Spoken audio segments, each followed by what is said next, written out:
The plane was ready to take off. Relaxed, I reclined my seat. I heard my name being called in the cabin.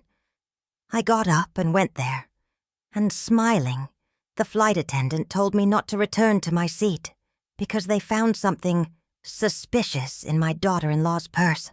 I almost fainted when I found out. Hold on a moment before we move forward. Let us know where in the world you're watching from. And if you're loving these stories, don't forget to hit subscribe. Tomorrow's episode is going to be absolutely mind-blowing, but that's not exactly how it happened. Let me start from the beginning, because everything started much earlier than that moment on the plane. My name is Dorothy Chen. Everyone calls me Dot. I'm 71 years old, and this morning of January 15th, 2024 should have been simple. I was going to visit my sister May in Taipei.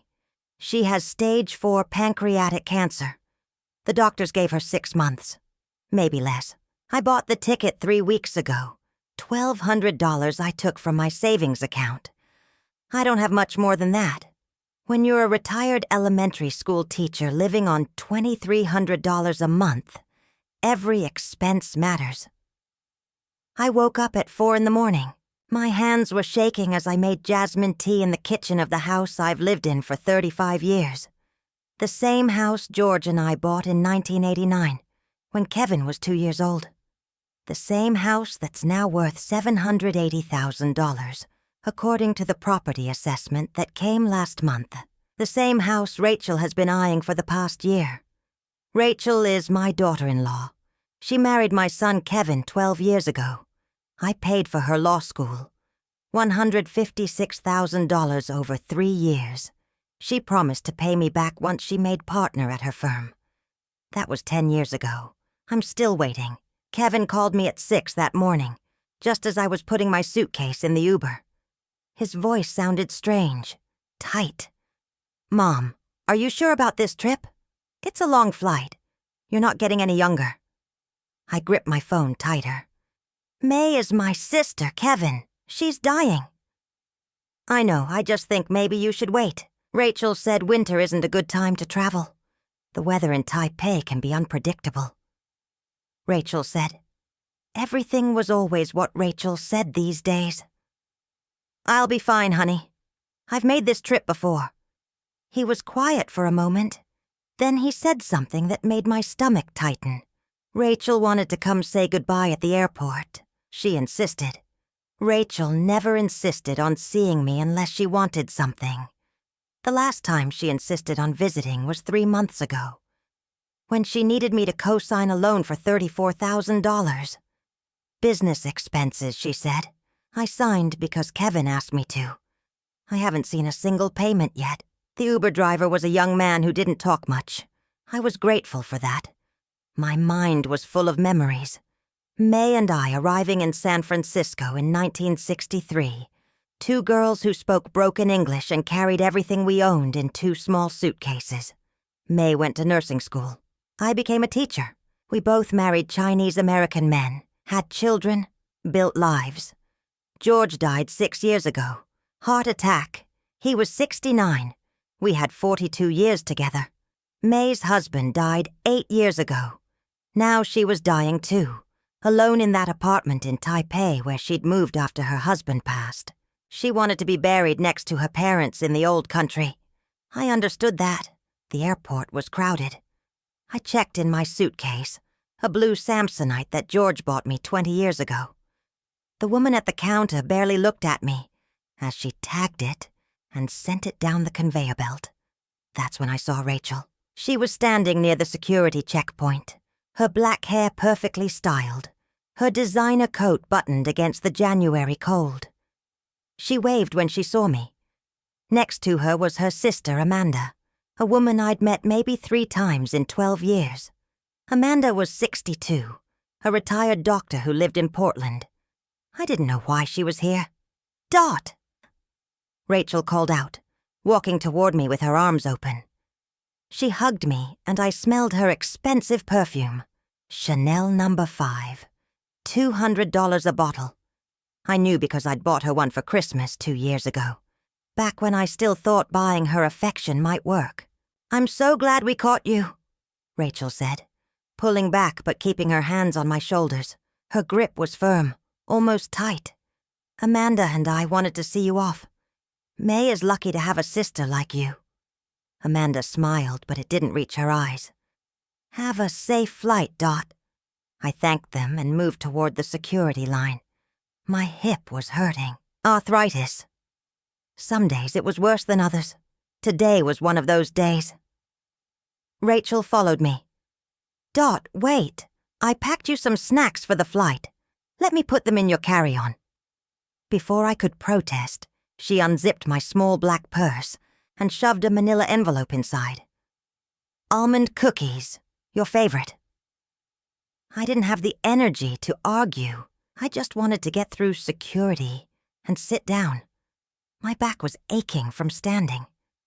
The TSA line moved slowly. When I finally reached the X-ray machine, I placed my purse in the gray plastic bin and walked through the metal detector. It beeped. The TSA agent, a heavy-set woman with tired eyes, asked me to step aside. She waved a wand over me, my belt buckle. I always forgot about that stupid belt buckle. Behind me, I heard my name being called over the intercom.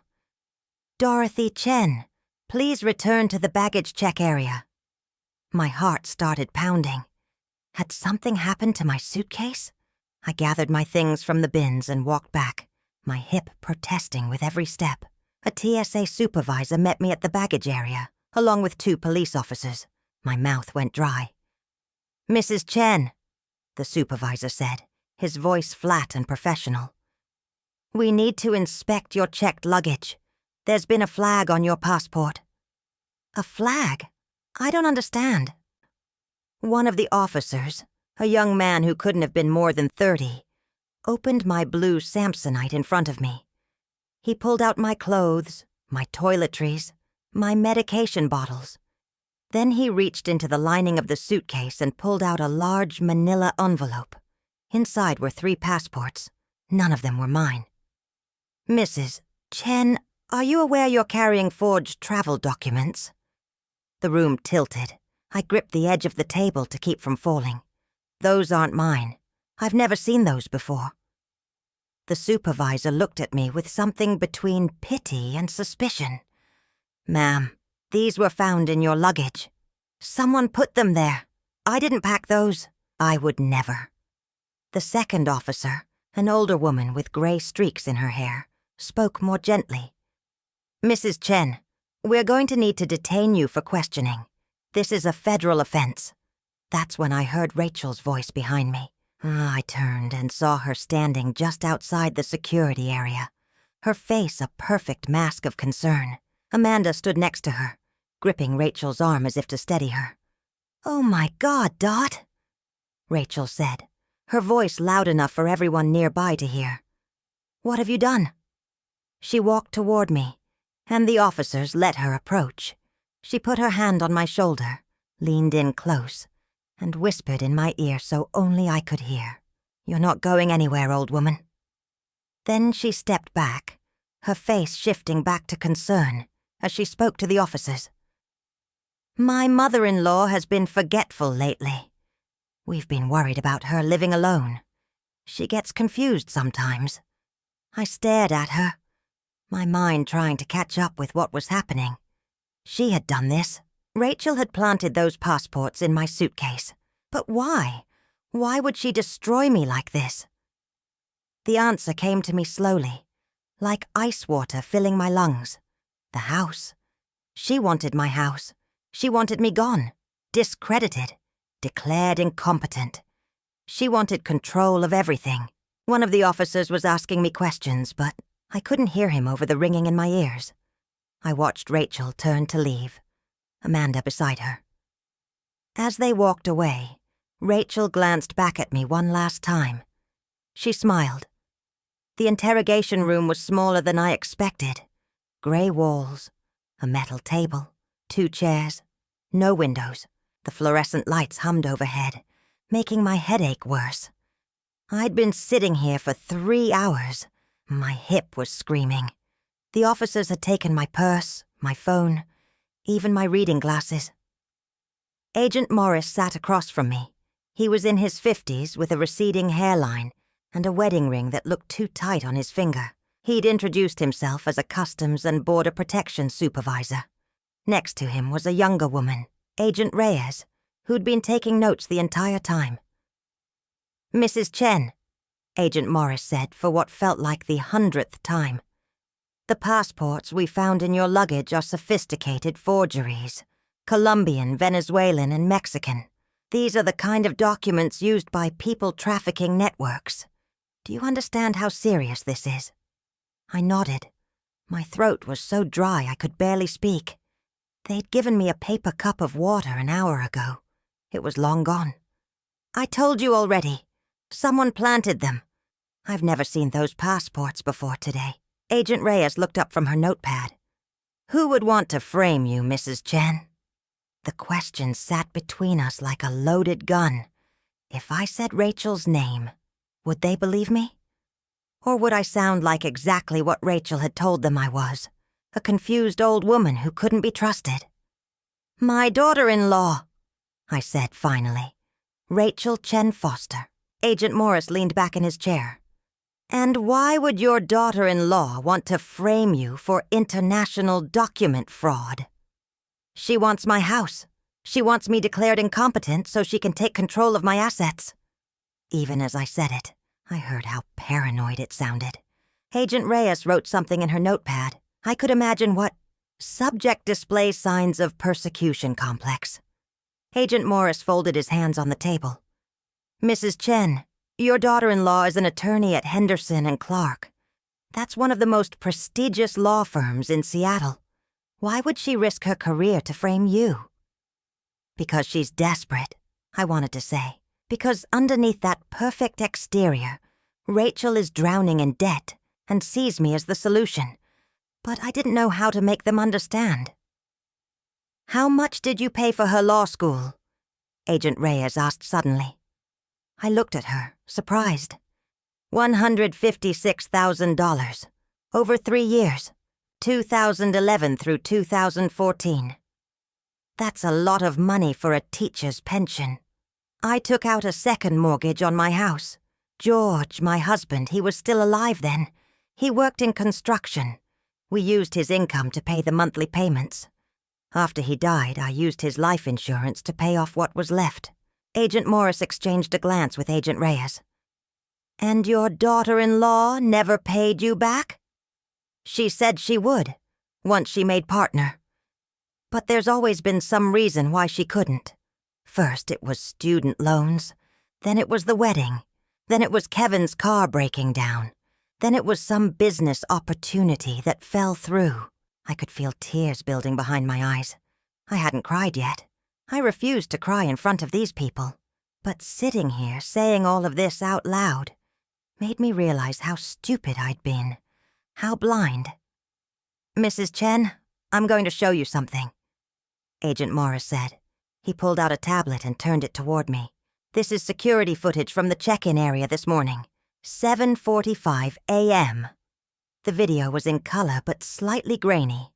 I watched myself standing at the counter, checking in my blue Samsonite. The woman behind the counter tagged it and sent it down the conveyor belt. I picked up my carry-on purse and walked away. "Now watch this," Agent Morris said, fast-forwarding the video. 8:03 a.m. On the screen, a woman approached my suitcase where it sat waiting on the conveyor belt. The woman looked around, then quickly unzipped the suitcase, shoved something inside the lining, and zipped it back up. The whole thing took them maybe 20 seconds. Agent Morris paused the video and zoomed in on the woman's face. It was Rachel. My hand flew to my mouth. I'd known it was her. I'd known from the moment I saw those passports. But seeing the actual proof, watching her do it, made something crack open inside my chest. "We pulled her information from the airport database," Agent Reyes said. "Rachel Chen Foster checked in for a flight to Phoenix this morning at 7:30. Her flight doesn't leave until 3 p.m. She had plenty of time to wait for you." "But the passports," I said, my voice shaking. Where did she get them? Agent Morris closed the tablet. That's what we'd like to know. We've contacted the Seattle Police Department. They're going to want to talk to you and to Mrs. Chen Foster. Am I under arrest? No, but we're going to need you to stay in the area while we investigate. Don't leave Seattle. They let me go at 2 in the afternoon. My flight to Taipei was long gone. I'd missed my chance to see May. I stood outside the airport in the cold January rain, holding my blue Samsonite, and finally let myself cry. I couldn't go home. Rachel had access to my house. She had a key that Kevin had given her years ago. If she'd planted passports in my suitcase, what else might she do? I called Janet, my friend from the teachers' union who'd retired the same year I did. She answered on the 3rd ring. Dot? I thought you were flying to Taiwan today. Janet, I need a place to stay. Just for tonight. I can't explain on the phone. She didn't hesitate. Come over. I'll make up the guest room. The Uber ride to Janet's house in Ballard took 30 minutes. I stared out the window at the gray Seattle streets, at the people going about their normal lives. This morning I'd been one of them. Now I felt like I was watching the world from behind glass. Janet met me at the door. She took one look at my face and pulled me inside. What happened? I told her everything. The passports, the interrogation, the security footage. Janet listened without interrupting, her face growing darker with each detail. That calculating bitch, she said when I finished. I never liked her, Dot. You know I never liked her. It was true. Janet had always been polite to Rachel, but cool. She'd seen something I'd refused to see. I need to call Kevin, I said. He needs to know what his wife did. Do you think he was in on it? The question made my stomach hurt. I don't know. I want to believe he wasn't. But he's been so distant lately. And he called me this morning, trying to talk me out of going. Maybe he knew. Janet squeezed my hand. Call him. See what he says. But, Dot, you need to prepare yourself. Men can be blind when it comes to their wives. I called Kevin from Janet's guest room. He answered after 5 rings, his voice distracted. Mom? Why are you calling? Shouldn't you be on the plane? Kevin, I need to tell you something, and I need you to listen without interrupting. I told him everything. When I got to the part about the security footage showing Rachel planting the passports, he was silent for so long, I thought the call had dropped. Kevin, are you there? Mom. His voice was tight. Rachel wouldn't do that. She wouldn't risk her career, her reputation for your house. I saw the footage, Kevin. The customs agents saw it. The police are involved now. You're confused. You've been under a lot of stress with Aunt May being sick. Maybe you saw someone who looked like Rachel. My heart cracked. Kevin, the agents showed me her ID. They pulled her check-in information. It was her. I have to go, Mom. Rachel just walked in. We'll talk about this later. He hung up. I sat on Janet's guest bed, holding my phone, and realized with horrible clarity that Rachel had already won. She'd poisoned my son against me. She'd made him doubt his own mother. And now, with these passport charges hanging over me, she'd have exactly what she needed to declare me mentally incompetent. My phone buzzed with a text message. Unknown number. Hope you're comfortable, Dorothy. Because you won't be going home anytime soon. The locks have been changed. For your own safety, of course. You're clearly not well, R. I couldn't stay at Janet's house forever. She had her own life, her own routines. On the 3rd day, I checked into the Skyline Motel on Aurora Avenue. $68 a night. The room smelled like cigarette smoke and bleach. The bedspread had stains I tried not to think about. There was a mini fridge that hummed too loud, and a TV that only got basic cable. This was my life now.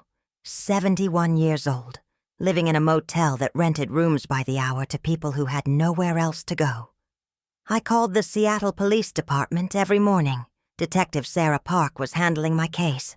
She was polite but non-committal. Yes, they were investigating.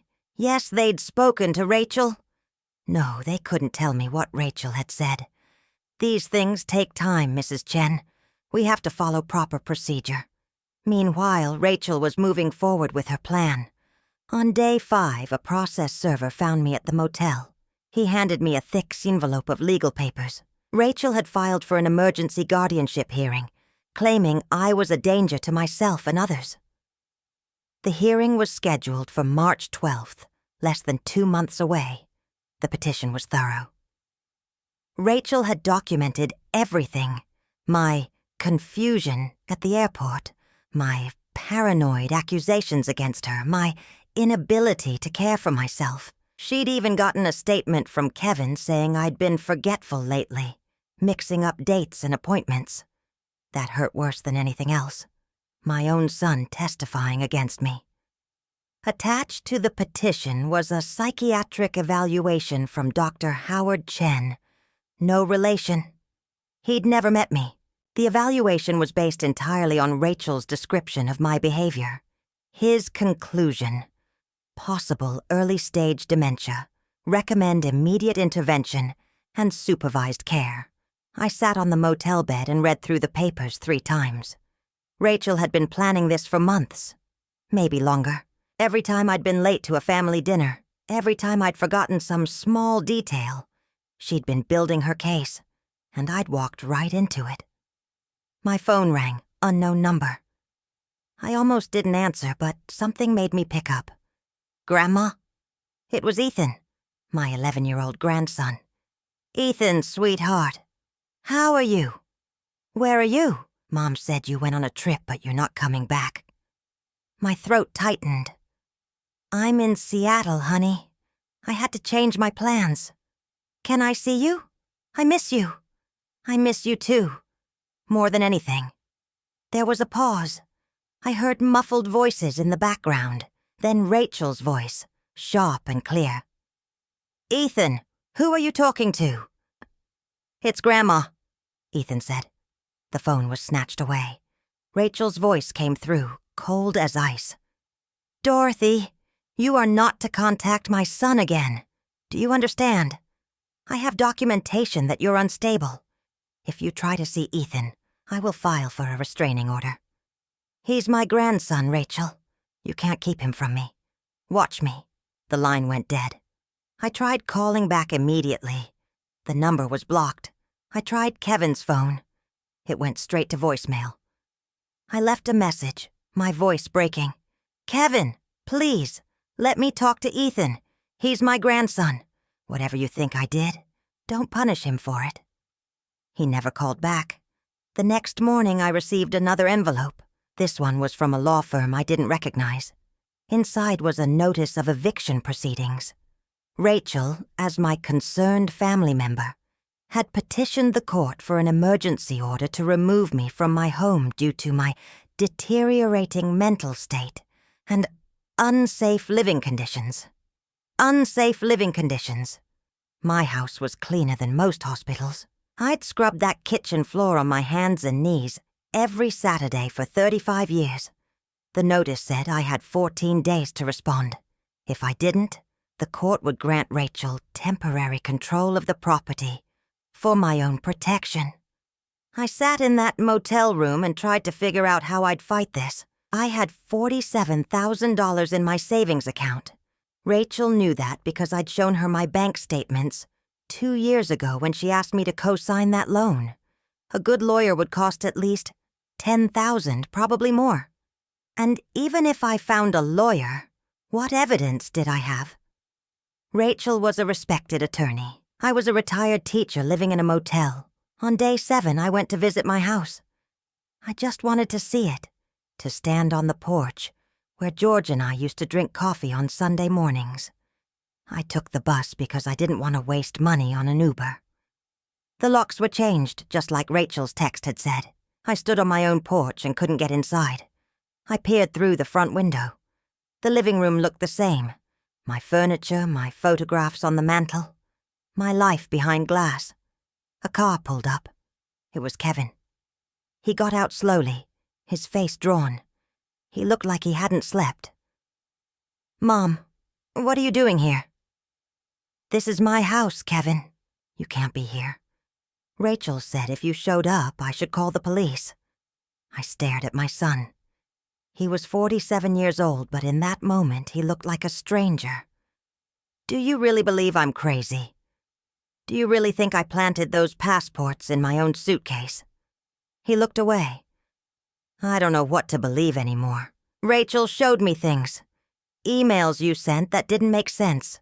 Bills you forgot to pay." "What emails? I haven't sent any strange emails." "Mom, please, just go back to wherever you're staying. Let the lawyers handle this. If you're right, if Rachel really did plant those passports, then the investigation will prove it." "And what happens to me while we wait for the investigation?" "I'm living in a motel, Kevin, on Aurora Avenue. Do you know what kind of place that is?" His jaw tightened. "Rachel said you could go to Sunrise Meadows.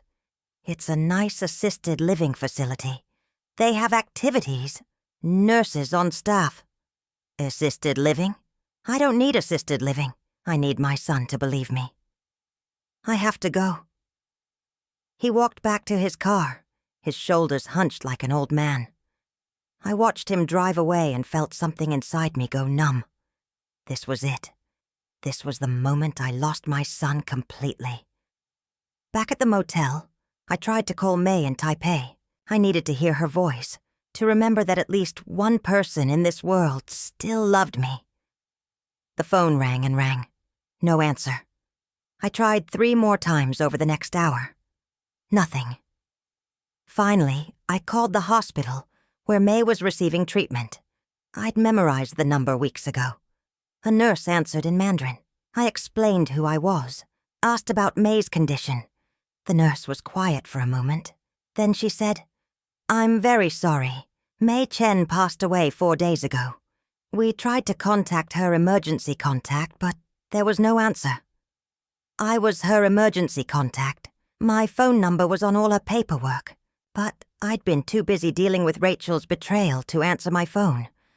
My sister had died alone, and I hadn't been there. I thanked the nurse and hung up. Then I sat on the edge of the motel bed and finally let myself fall apart. I cried for May. I cried for George. I cried for the life I'd built that was being systematically destroyed by a woman I'd welcomed into my family. When there were no more tears left, I opened my laptop. It was an old Dell that George had bought me 6 years ago. Right before he died, I logged into my email and started scrolling through sent messages, looking for these strange emails Kevin had mentioned. I found them immediately. Dozens of messages I'd never written, sent from my account to various family members and friends. Most were rambling, incoherent. Some accused people of stealing from me. Some repeated the same sentences over and over. Rachel had hacked my email.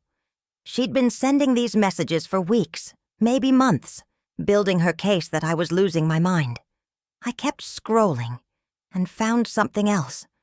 An email from Rachel's account to someone named Amanda Foster, her sister, dated 3 weeks ago. "Amanda, I'm moving forward with the plan. Once I have guardianship, we can sell the house and split the proceeds. The old woman won't know what hit her. She'll be in Sunrise Meadows by March, and we'll have $780,000 to split. Minus legal fees, that's still $350,000 each. Not bad for a few months of work." My hands were shaking so hard I could barely hold the laptop. Rachel hadn't just been planning to take my house. She'd been planning to split the money with her sister. This wasn't desperation. This was calculated theft. I forwarded the email to myself, then printed it at the motel's business center. 2 copies. Then I called Detective Park. "Detective, I have evidence. Real evidence. Can you meet me?" She sighed. "Mrs. Chen, I told you we're still investigating." Rachel sent an email to her sister talking about stealing my house and putting me in a facility. I have proof she hacked my email account. Please, you have to see this." There was a long pause. "Bring it to the station tomorrow morning, 9 a.m. I'll take a look." That night, I slept better than I had in days. Not because I had hope exactly, but because I finally had something solid, something Rachel couldn't explain away with her perfect smile and her expensive suits. But when I woke up at 6 a.m., my laptop was gone. Someone had broken into my motel room while I slept and taken it. The printed emails were gone too. My purse was untouched. My phone was still on the nightstand. They'd only taken the evidence. I called the front desk. The night clerk said he hadn't seen anyone. No, there were no security cameras in this section of the motel. No, he couldn't help me. I sat on the bed and stared at the empty spot where my laptop had been. Rachel had people watching me. She knew what I had, and she'd taken it before I could show anyone. The morning after my laptop was stolen, I packed my suitcase and checked out of the Skyline Motel. I couldn't stay there anymore. Whoever Rachel had watching me knew exactly where I was.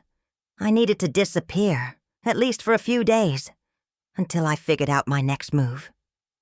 I remembered St. Anthony's Church on Capitol Hill. George and I used to go there when Kevin was little. Father Miguel had baptized Kevin 37 years ago. He was probably retired by now, but churches kept records. Maybe someone there could help me. The bus ride took 40 minutes. I got off on 15th Avenue and walked 3 blocks to the church. It looked smaller than I remembered, but still beautiful. Red brick, white trim, a bell tower that hadn't worked since the 80s. Inside, the sanctuary was empty. Morning light filtered through stained glass windows, casting colored shadows across the wooden pews. I sat in the back row and closed my eyes. I'm not a religious person. Not really. But in that moment, I needed to believe someone was listening. "Dorothy Chen?"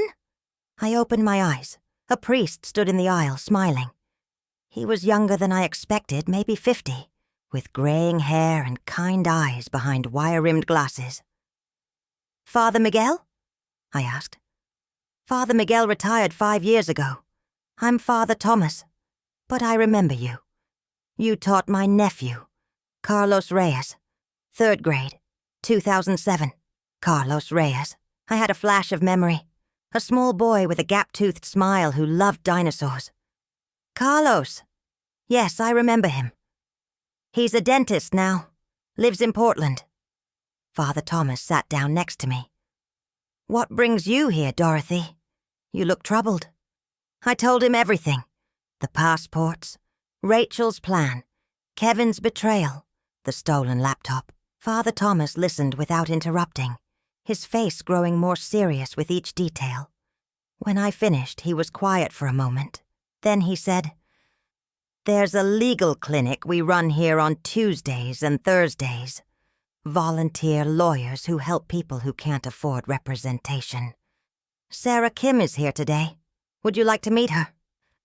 20 minutes later, I sat across from Sarah Kim in a small office behind the sanctuary. She was in her early 40s, Korean-American, dressed in a black pantsuit that had seen better days. She took notes as I told my story again, stopping me occasionally to ask specific questions. "Do you have any copies of that email you found? Screenshots, printouts, anything?" "They were stolen from my motel room, but the email should still be in Rachel's sent folder, shouldn't it?" Sarah shook her head. "If she has any sense, she's already deleted it and scrubbed her accounts. But we can subpoena her email records if this goes to court." She tapped her pen against her notepad. "The bigger problem is the guardianship petition. If a judge grants that, Rachel gets control of everything. Your house, your bank accounts, your medical decisions. How do I stop her? We need to prove she's acting in bad faith. The passport incident helps, but we need more. Financial records showing she's benefiting from your assets. Evidence that you're mentally competent. Witnesses who can testify to her manipulation." I thought about Kevin's statement that I'd been forgetful. About Dr. Chen's evaluation based entirely on Rachel's lies. She's covered her tracks well. They usually do. Sarah leaned forward. Dorothy, I'm going to be honest with you. This is going to be expensive, even with me working pro bono. We'll need expert witnesses, investigators, court fees. Do you have any resources? I have $47,000 in savings. That might be enough. But first, we need to protect what you have left. Has Rachel tried to access your bank accounts? I don't know. I haven't checked in days. Sarah pushed her laptop across the desk. Check now. I logged into my bank account, my fingers clumsy on the unfamiliar keyboard. My checking account showed the usual balance, $2,347. But my savings account, which should have had $47,000, showed $18,000. $29,000 had been transferred out 4 days ago, to an account I didn't recognize. She stole from me, I whispered. While I was at the motel, she stole my money. Sarah was already on her phone. I'm calling the bank's fraud department. Don't touch anything. The next hour was a blur of phone calls and verification questions. The bank's fraud investigator, a woman named Patricia, explained that the transfer had been authorized using my online banking credentials. Someone had logged in from an IP address in Seattle and moved the money to an account registered to Amanda Foster. But I never authorized this, I said. I didn't even know Amanda Foster had access to my account information. Patricia's voice was professional but sympathetic. We're flagging this as potential elder financial abuse. The transfer has been frozen. The money is in a holding account right now. We'll need to investigate before we can return it to you. How long will that take? Usually 2 to 4 weeks. But given the circumstances, I'm expediting this. You should have your funds back within a week. After the call ended, Sarah sat back in her chair. Rachel's getting sloppy, or desperate. She knew that transfer would be flagged. Maybe she didn't care. Maybe she thought I'd be too confused to notice. Or maybe she needed the money fast for something. Sarah made another note. I'm going to contact the Seattle Police Department and share this information with Detective Park. Financial fraud adds another dimension to the case. I felt something shift inside me. For the first time since this nightmare started, I wasn't just defending myself. I was fighting back. There's something else, Sarah said. A colleague of mine specializes in elder law. He's willing to review your case. His name is Marcus Torres. The name hit me like electricity. Marcus Torres? He was my student, 2001. Sarah smiled. He mentioned that. He's a prosecutor now, in the King County District Attorney's office. He heard about your situation through Father Thomas and wanted to help. Marcus arrived at the church an hour later. He was 35 now, tall and serious in a gray suit. But when he saw me, his face broke into a wide smile. Mrs. Chen, it's been a long time. I stood and hugged him, tears springing to my eyes. Marcus had been one of my favorite students, a quiet boy who loved reading and always finished his homework early. His family had been poor. I used to pack extra snacks in my desk just for him. You became a prosecutor, I said. I'm so proud of you. You're the reason I went to law school. You told me I could be anything I wanted. He sat down across from me, his expression turning serious. Sarah filled me in on what's happening. I can't officially represent you because I work for the DA's office, but I can make sure this case gets proper attention. The police have been investigating for days. They haven't done anything. Marcus's jaw tightened. Because Rachel Chen Foster is connected. Her law firm has done work for the city. People are reluctant to move against her without ironclad evidence. The security footage showing her planting the passports isn't ironclad. It's good, but not enough. She'll claim she was confused. Thought she was accessing her own luggage. Her lawyers will drag this out for months while you burn through your savings, fighting the guardianship petition. He leaned forward. But the financial fraud changes things. That's a clear pattern of behavior. And if we can find more victims, more evidence of her scams, we can build a case that even her connections can't protect her from. More victims. Sarah mentioned an email between Rachel and her sister about splitting the proceeds from your house. That suggests they've done this before. People don't just wake up one day and decide to defraud their family members. They work up to it. Marcus pulled out his phone and showed me a photo. It was a screenshot of a complaint filed with the Washington State Bar Association. A woman named Claire Edmonds had accused Rachel of stealing $62,000 from her elderly mother's estate while serving as executor. The complaint was dismissed. Marcus said. Rachel's firm settled quietly. But there's a pattern here. I'm going to dig deeper. Over the next 3 days, I stayed in a spare room at Father Thomas's rectory. Sarah and Marcus worked together, pulling records, making calls, following leads. I helped where I could, searching my memory for details about Rachel's past behavior, names of people she'd interacted with. On the 4th day, Marcus came to the rectory with a file folder 6 inches thick. We found them, he said. 5 other cases over the past 8 years. Elderly clients, family members, trust beneficiaries. Rachel has been systematically stealing from vulnerable people, then using her legal expertise to cover her tracks. He spread documents across Father Thomas's dining room table. Bank transfers, falsified legal documents, forged signatures. In one case, Rachel had convinced an 80-year-old man to sign over power of attorney, then emptied his accounts and put him in a nursing home. Why hasn't anyone stopped her? I asked. Because she's smart. She picks victims who are isolated, who have family members that will support her version of events.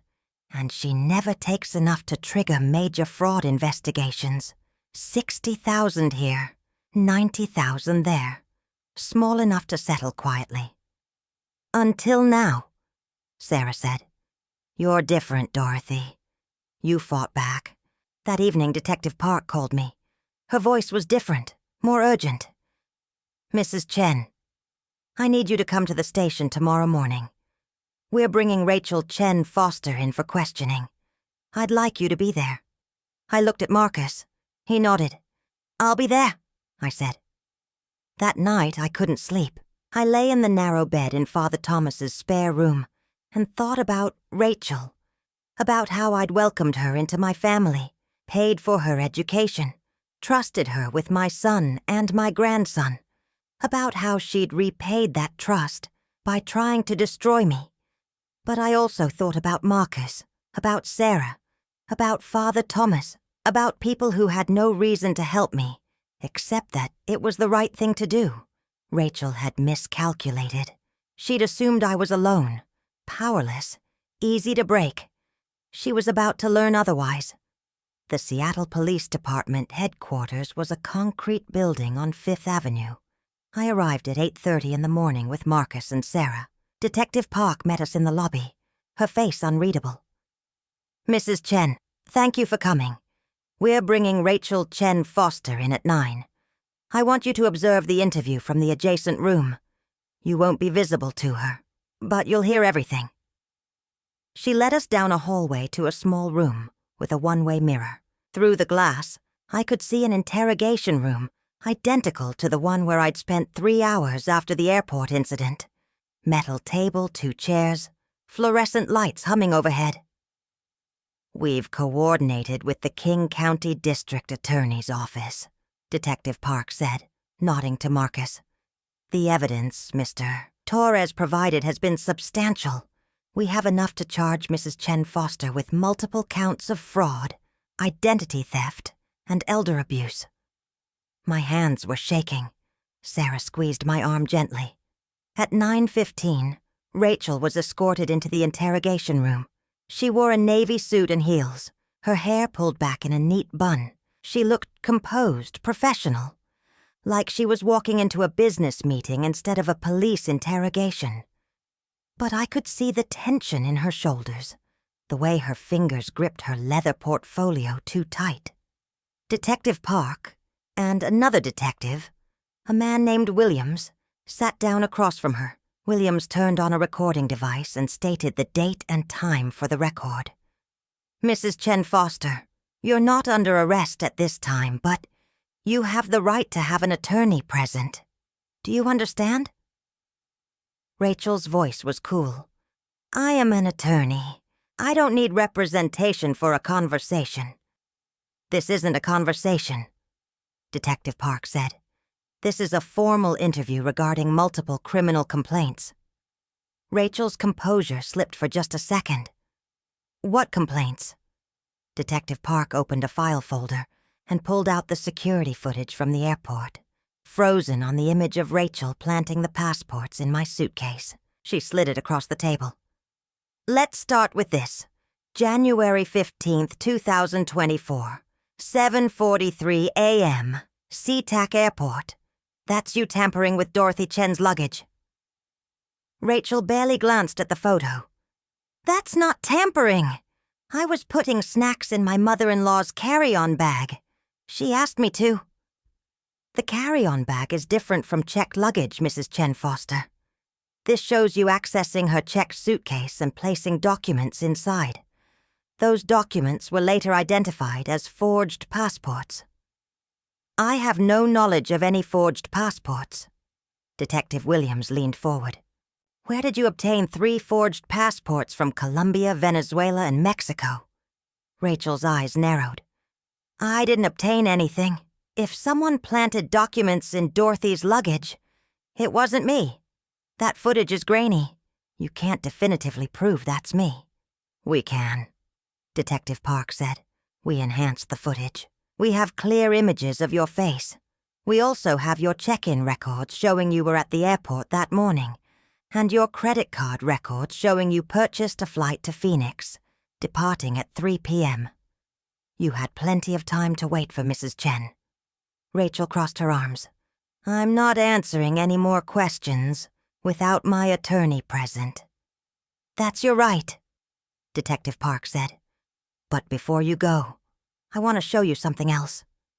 She pulled out more documents, the complaints from Claire Edmonds and the 4 other victims Marcus had found, bank records showing the stolen money, the email exchange between Rachel and Amanda about splitting the proceeds from my house.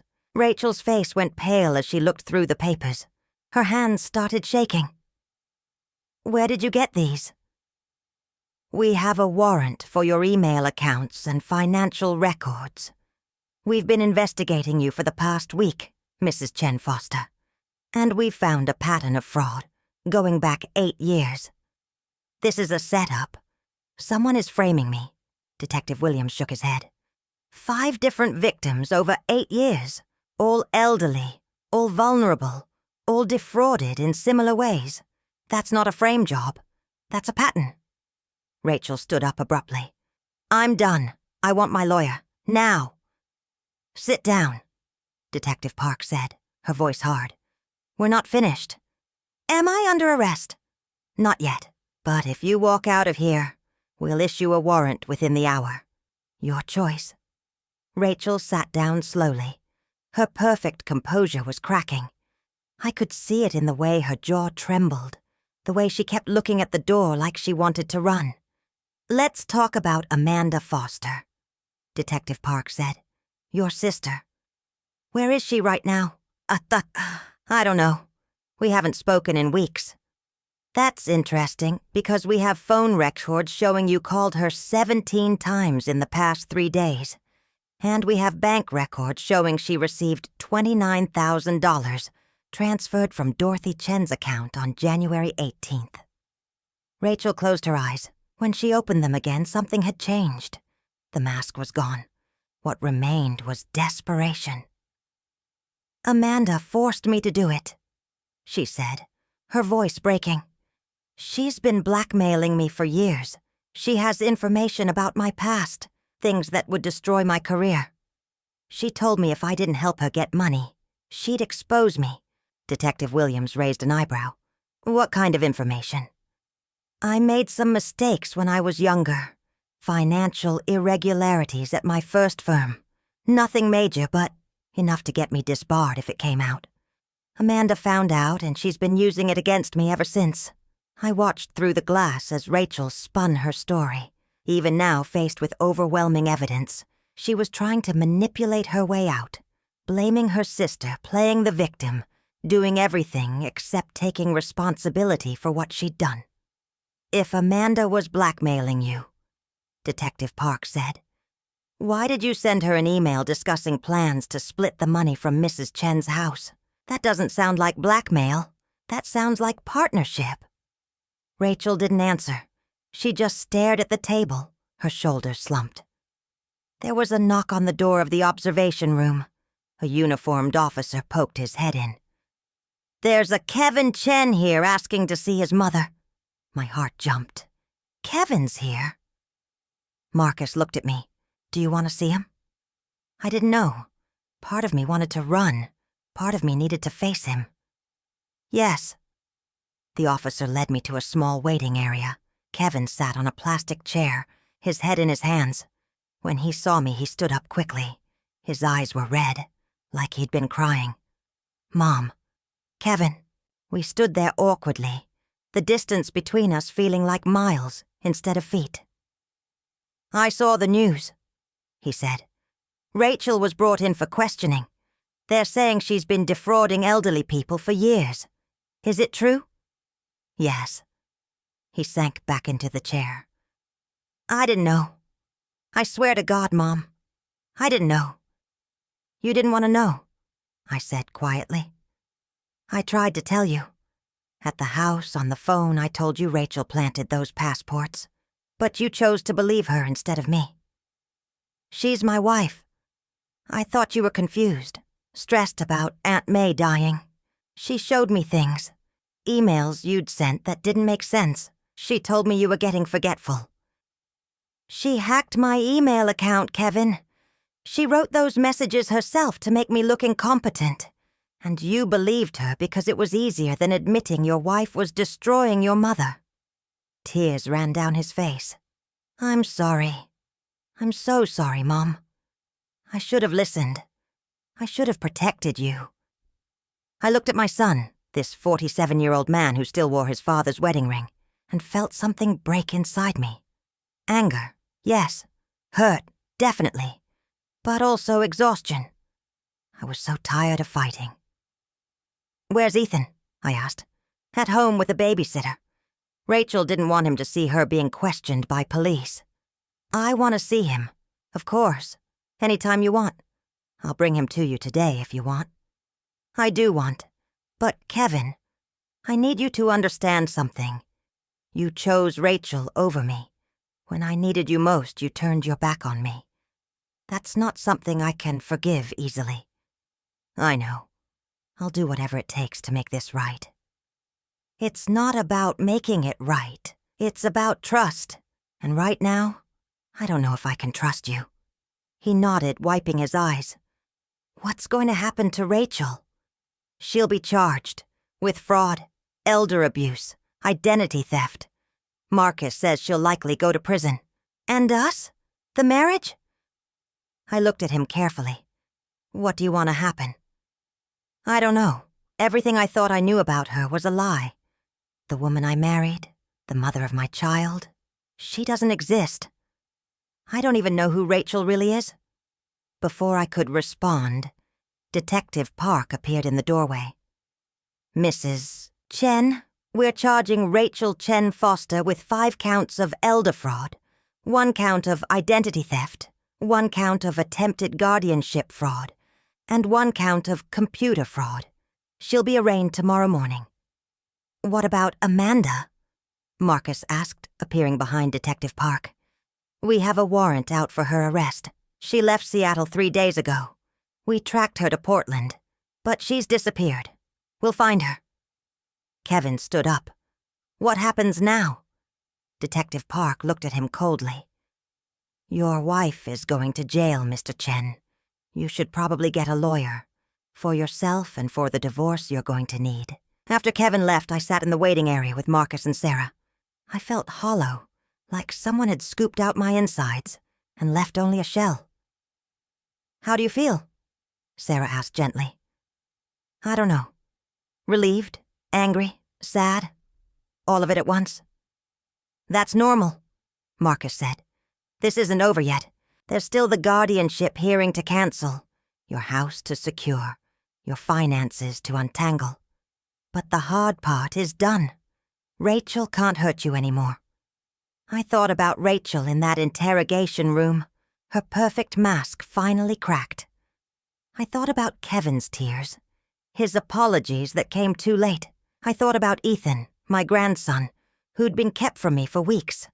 "I want to see Ethan," I said. "Today." "Can you make that happen?" Marcus nodded. "I'll call Kevin right now." 3 months passed before Rachel's trial began. March gave way to April, then May. The cherry blossoms bloomed and died. Seattle moved through its seasons while I tried to rebuild my life from the wreckage Rachel had left behind. The guardianship petition was dismissed in late February. The judge took one look at the criminal charges against Rachel and threw the case out. My house was returned to me. The locks changed again, this time by my own locksmith. I walked through those familiar rooms and felt like a stranger in my own life. Kevin filed for divorce in March. The proceedings were quick and brutal. Rachel didn't contest custody of Ethan. From jail, she signed papers giving Kevin full parental rights. Maybe she knew she had no chance of winning. Maybe she just didn't care anymore. I didn't know which possibility was worse. Amanda Foster was arrested in April trying to cross into Mexico at the San Diego border. She had $22,000 in cash in her car, money she'd stolen from my account. The police recovered $18,000. The rest was gone, spent on hotels and restaurants during her 3-month run. By May, both sisters were in custody, awaiting trial. The Washington State Bar Association had suspended Rachel's law license pending the outcome of her criminal case. Her former law firm, Henderson & Clark, released a statement saying they were shocked and appalled by her actions. They settled quietly with the 5 victims Marcus had found, paying back what Rachel had stolen, plus interest, protecting their reputation, not making things right. I spent those 3 months in a strange limbo. I was back in my house, but it didn't feel like home anymore. Rachel had been inside going through my things, planning my destruction. I found myself checking the locks obsessively, jumping at every noise. Father Thomas suggested therapy. I went twice a week to see Dr. Linda Pak, a Korean-American psychologist who specialized in trauma and elder abuse. She helped me understand that what I was feeling was normal. Violation, betrayal, grief for the relationship I thought I had with Rachel and Kevin. "You're mourning multiple losses," Dr. Pak said during one session. "Your sister, your sense of safety, your relationship with your son, the trust you placed in your daughter-in-law. That's a lot to process." I saw Ethan every Saturday. Kevin would bring him over at 10 in the morning, and we'd spend the day together. At first, Kevin would leave immediately, giving us space, but after a few weeks I started letting him stay. Not because I'd forgiven him, but because Ethan deserved to see his father and grandmother together, even if things between us were strained. We didn't talk much, Kevin and I. We were polite, careful, like acquaintances rather than mother and son. But I watched him with Ethan, saw how attentive he'd become, how he listened when Ethan talked, asked questions about school and friends, how he'd started cooking meals instead of ordering takeout, doing laundry, managing the household tasks Rachel had always controlled. "I'm learning how to be a single parent," he told me one Saturday in late April. "I never realized how much work it was. Rachel always handled everything with Ethan, or I thought she did. Now I'm finding out she mostly ignored him, let him raise himself while she worked on her schemes. Ethan was struggling too. He'd loved his mother, despite everything. Learning that she'd tried to destroy his grandmother, that she'd been stealing from vulnerable people for years, had shattered his world. He was quiet now, withdrawn. He'd started wetting the bed again, something he hadn't done since he was 6. But he came alive when he was with me. We did the things we'd always done. Baked cookies, read books, worked on puzzles. I taught him how to make origami cranes, the way my mother had taught me when I was a girl in China. We sat at my kitchen table folding colorful paper, our hands working in comfortable silence. "Grandma," he asked one Saturday in May, "is Mom ever coming home?" I looked at this 11-year-old boy who'd been through so much. "No, sweetheart. Your mom did some very bad things. She hurt a lot of people. She's going to be in jail for a long time." "Did she hurt you?" "Yes. She tried to take my house and my money. She tried to make people think I was crazy. I'm glad she didn't win." Ethan said quietly, "I'm glad you're still here." I hugged him, feeling tears prick my eyes. "Me too, honey. Me too." Rachel's trial started on May 20th. I attended every day, sitting in the courtroom with Marcus and Sarah. Kevin came too, sitting on the opposite side of the room. We didn't acknowledge each other, but I felt his presence, heavy and sad. Rachel looked different, thinner, older. Her hair had grown out, showing gray roots. She wore an orange jumpsuit instead of her designer suits. The confidence that had defined her was gone, replaced by a hunched, defeated posture. The prosecution presented their case methodically. The security footage from the airport, the forged passports, the hacked email account, the stolen money, the 5 previous victims, some of whom testified with shaking voices about how Rachel had destroyed their lives. One woman, Claire Edmonds's daughter, described finding her mother in a nursing home, confused and frightened, all her money gone. "Rachel Chen Foster stole my mother's dignity along with her savings," she said, her voice breaking. My mother died 6 months later, still not understanding what had happened to her.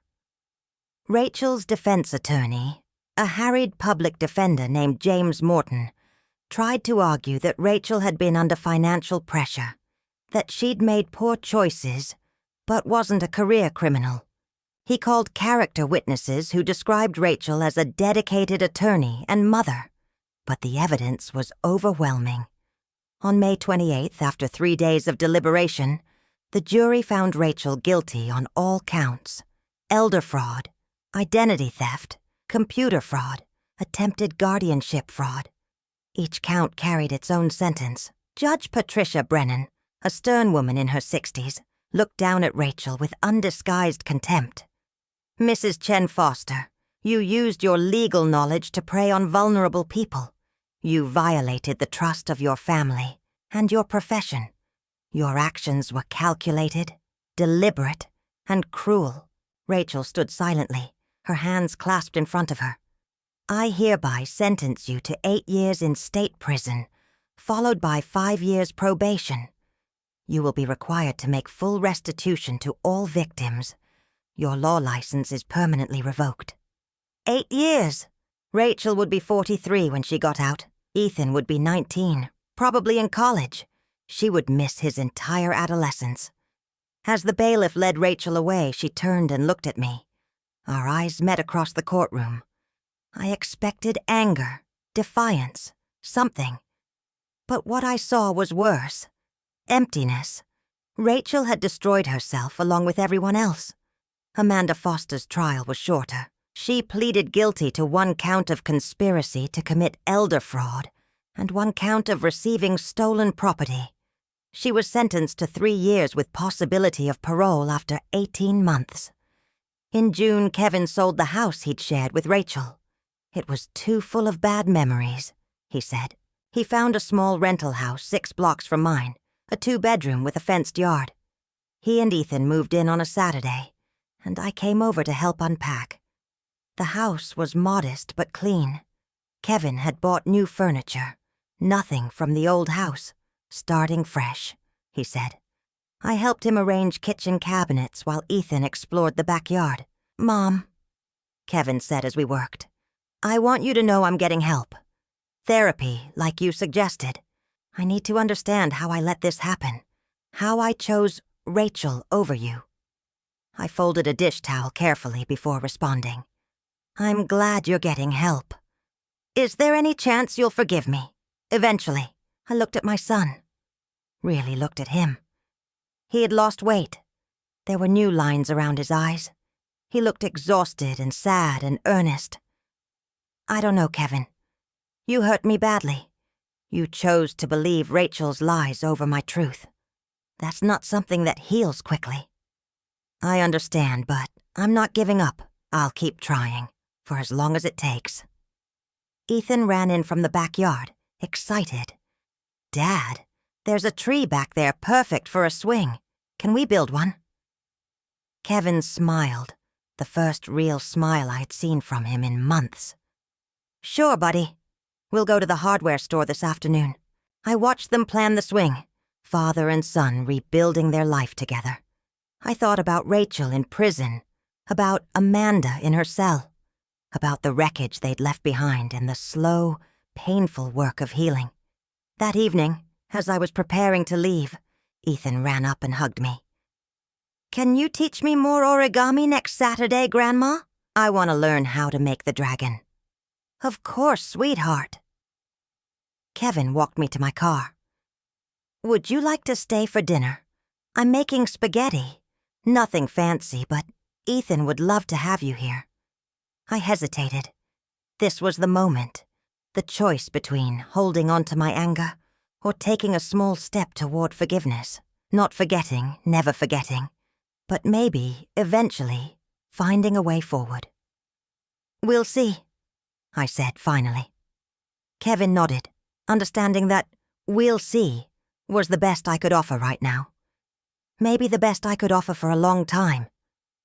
I drove home as the sun set over Seattle, painting the sky in shades of pink and orange. My house waited for me, truly mine again. My savings account had been restored, the stolen money returned, the locks were changed. Rachel was in prison where she couldn't hurt anyone else. But the real victory wasn't any of those things. The real victory was that I'd fought back. I'd refused to be erased, discarded, destroyed. I'd found allies in unexpected places. Father Thomas, Sarah, Marcus, people who believed me when my own son didn't. I'd survived Rachel Chen Foster's attempt to steal my life, and I'd emerged stronger, wiser, more cautious about trust, but not broken, not defeated. That night I made jasmine tea and sat at my kitchen table. I pulled out colored paper and began folding an origami crane, my hands remembering the patterns my mother had taught me 70 years ago in China. One crane, then another, then another. By the time I went to bed, I'd made 12.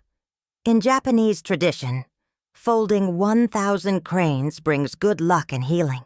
I had 988 to go, but I had time. I had my house, my independence, my dignity. I had Ethan's laughter and the possibility, however distant, of rebuilding something with Kevin. Rachel had tried to take everything. She'd failed, and that was enough. For now, that was enough.